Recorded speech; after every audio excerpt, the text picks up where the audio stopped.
heard that correlation does not imply causation. And now I'm going to just quickly show what this means. So imagine that you live in a city in the coast and you see that every time the ice cream sales go up, the shark attacks also go up. Does this mean that eating ice cream makes you more attractive to sharks? No. I saw his face when he passed. Actually, here we have a very simple causal explanation.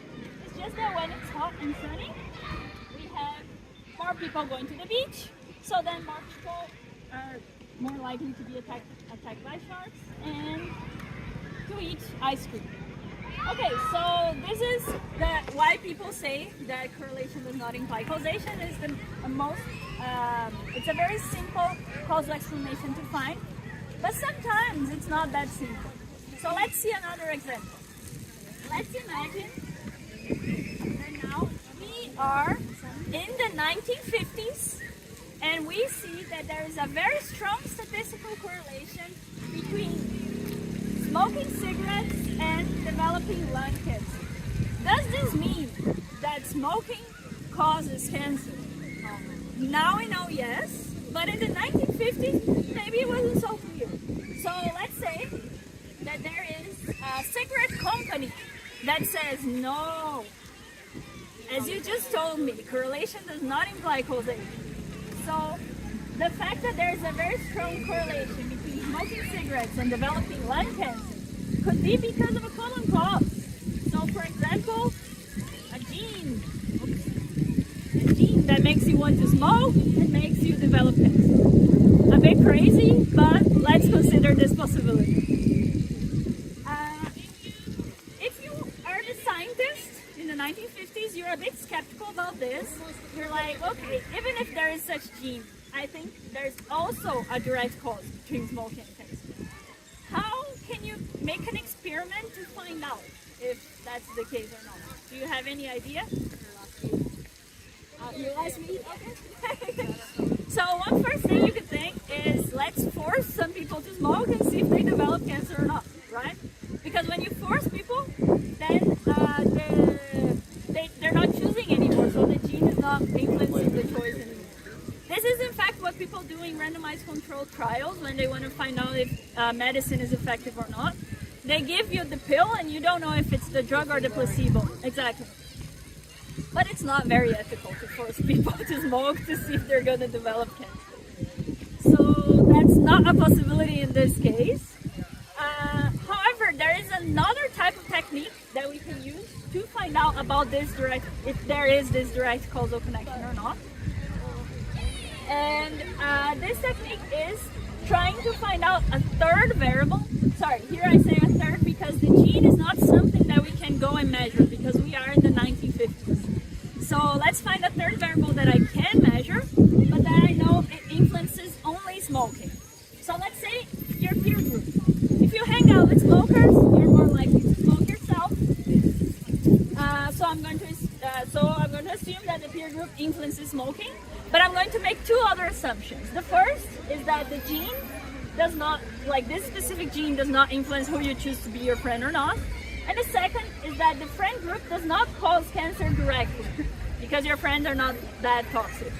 It only potentially causes cancer through smoking, but that's what we want to find out, right? We want to find out if the zero is here or not. So if you're smoking and you're in the room, you're probably going to get cancer. That's true, but that's already assuming that smoking causes cancer, right? So, yeah. Okay. So let's keep this assumption here that like there's no ways that the friend group causes cancer that's not through smoking. Okay, that's not through the zero. So now that we have values about these three variables, can you see some way, some experiment or like some data that I observed that would tell me that the zero is there? I can give you a spoiler. So if you see some statistical correlation between friend group and cancer, between those two things, we know that the zero has to be present. And that's because statistical correlation between friend group and cancer, if that was the causal structure without an arrow here, there's no way this causal structure can explain that statistical correlation.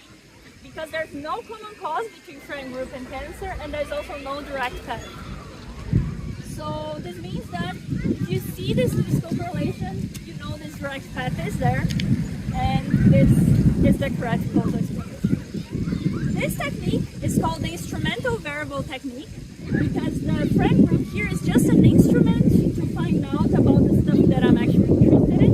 And this technique won the Nobel Prize of Economics in 2021, so that's pretty cool.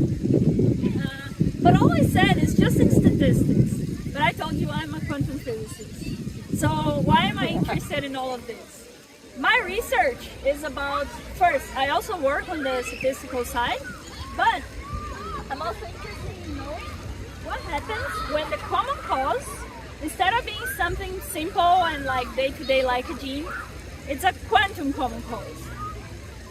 So let me abstract this away now. I have the same causal structure, but it's not about smoking and cancer anymore. Now it's about some abstract variables. And now, if the common cause is composed by very tiny things that make quantum systems, like for example 2 electrons, and if these 2 electrons share a property called entanglement, then this causal structure now can explain more probability distributions, meaning more statistical correlations between X, Y, and Z, then it could explain when the common cause was something classical, it was something not quantum. And this is a very simple situation in which I have a test where quantum mechanics can do better than classical mechanics. So it's a very small prototype for the quantum advantages that we see in quantum computation, quantum cryptography, etc.